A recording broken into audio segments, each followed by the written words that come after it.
Greetings, members, one and all of the Salivation Nation. The Treasury Secretary admits being wrong on inflation, but still avoids the solution. Let's explore.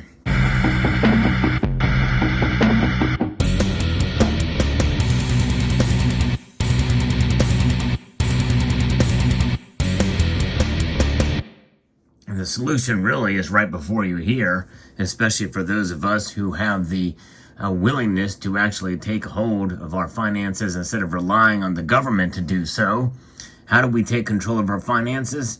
Well, we control our spending, and we are actually responsible with our dollars, even though they are devaluing at a rate of over 1.2% a month.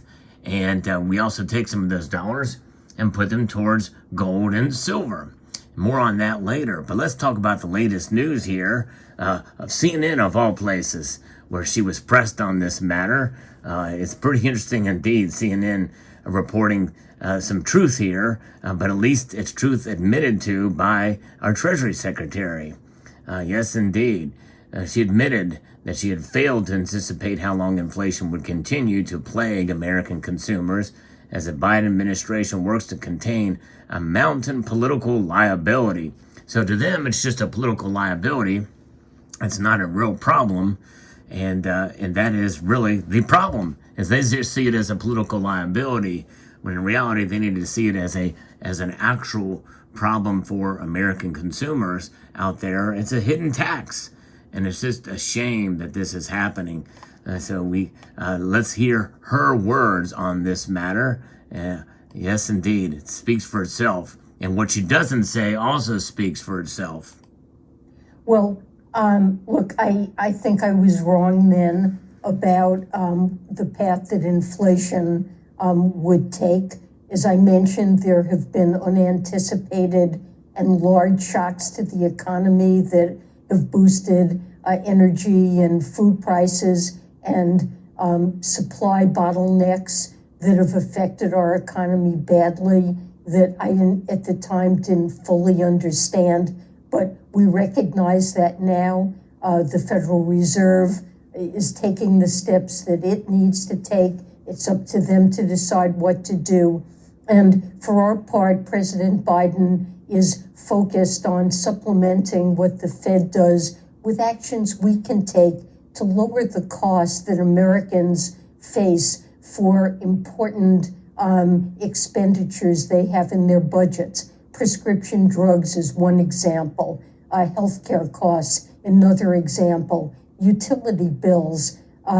If Congress is willing to pass some of the proposals to boost the use of non-renewables, I think that can serve to bring down an important cost that households face. He realizes, we all realize, what an important and huge burden inflation is placing on American households. We've all seen the gas prices explode over the past year here in the United States, and which is a real problem, obviously, for so many. But let me just follow up. You say you were wrong in your assessment of inflation a year or so ago. Just today, the former U.S. Treasury Secretary, Larry Summers, a man you know well, said the Federal Reserve needs to do some, quote, considerable soul searching right now about how badly they missed the gravity of the inflation problem. Is Larry Summers right? Look, I'm not going to comment on the Fed's policies. So, of course, she's not. She was the former head of the Federal Reserve, by the way, when a lot of this really began. And honestly, it was happening before her tenure as well, too, quantitative easing. But, of course, her solution is more spending on programs that are really just government-initiated programs like the Green New Deal and the things like that. She's not really looking at the core focus of the issue. And what is it? It is modern monetary theory, printing money we don't have, but in reality, they do have it because they can just digitize it or print it. And so the solutions that they have are really what caused this problem in the first place. And so they've got themselves stuck here. And of course, they're okay with that. And why are they okay with it? Because they want to lead us down a path that many of us understand to be quite scary and quite troubling, and that is trackable currencies. That's right. That's really the bottom line here. They want to be able to control you through your pockets, through currencies and your central bank digital currencies, to be specific, which are basically backed by the blockchain. Think of it as a central bank sanctioned crypto, and that is something where the ledger is that which will be able to track your every movement. And they've already talking about this openly in Davos, Switzerland, at the World Economic Forum, which just ended. And that is the path we are taking here, folks. And so therefore, this is why gold and silver are crucial to have in our portfolio. And again, I'm not against holding dollars. In fact, I think if anything, it's good to have some of these dollars outside of the banking system. Store some in a very safe place where they won't burn down or get stolen, but also diversify with gold and silver, because they don't have the solutions. They're still avoid the real solution to the problem, and they have the luxury of doing so, folks. That's the thing that people don't understand, and what frustrates many of us. They have this luxury. Why? Because the dollar is the top reserve currency in the breadbasket of currencies monitored by the IMF. The dollar index is strong, and that's what they want. And so when the Fed will raise its interest rates, that's going to strengthen the dollar. And by association, the bond yields will go higher, and gold and silver will go down. And when gold and silver goes down, it's going to frustrate many people. But I say hold on, because, the battles that are being waged right now, it's a stalemate with the dollar winning just a little bit. But when you think about it, this is the news of the day, where gold and silver prices are right now. Gold is actually up slightly, just over 0.5 percentage point, but it's still much lower than its all-time high. But many people felt like it should have just kept climbing. But that's not the way the markets work. And there's so many things that happen with the precious metals markets that are pulled in several different directions. But in reality, gold as a metal has held its own, and really is very high compared to where it was before the pandemic and before all of this. So in a sense, because it is treasured, because it is valued not only by smart investors out there, but also central banks around the world, but it is also understood to be that commodity that has some industrial use, but as a treasured store of value. And so therefore, it is held on fairly well, even though it's pulled back from its all-time highs. It's still close to $18.50 an ounce, which is just $150 away from that $2,000 level, which is where we were not too long ago. Silver, on the other hand, is suffering a bit more because it has a dual role as a precious metal that serves as a commodity. More than half of its use is as a commodity. And then you have the monetary metal aspect of it as a hedge. These markets are very complex when it's all said and done. And there's a lot of derivatives in these markets, especially in the silver market, that you have to contend with as well.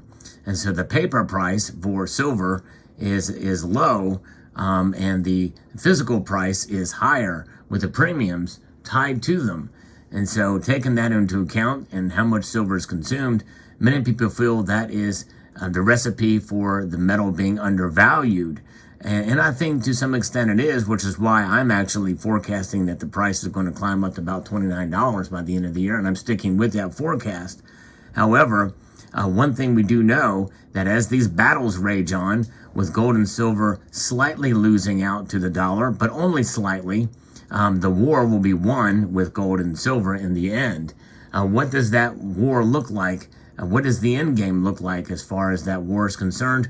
I don't know. Does it mean that they're going to go to the moon? Likely not, because by the time this thing is all said and done, we will have transitioned to probably a new reset of the system.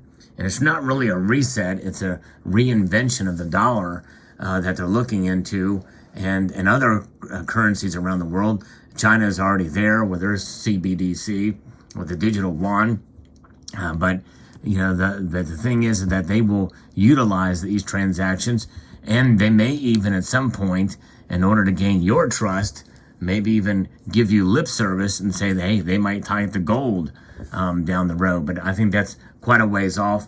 We'll see how this thing plays out. The trackable portion of this, which is tied to what is known as an ESG, or environmental, social, and governance, is a very scary thing, folks. And it's very troubling that that is the path that we are headed down. We're still a little ways off from that, and before these things can be implemented. So the goal of the Treasury Secretary and the Fed is to keep things afloat until it can be implemented, because it's going to give people this false sense of security that everything is okay.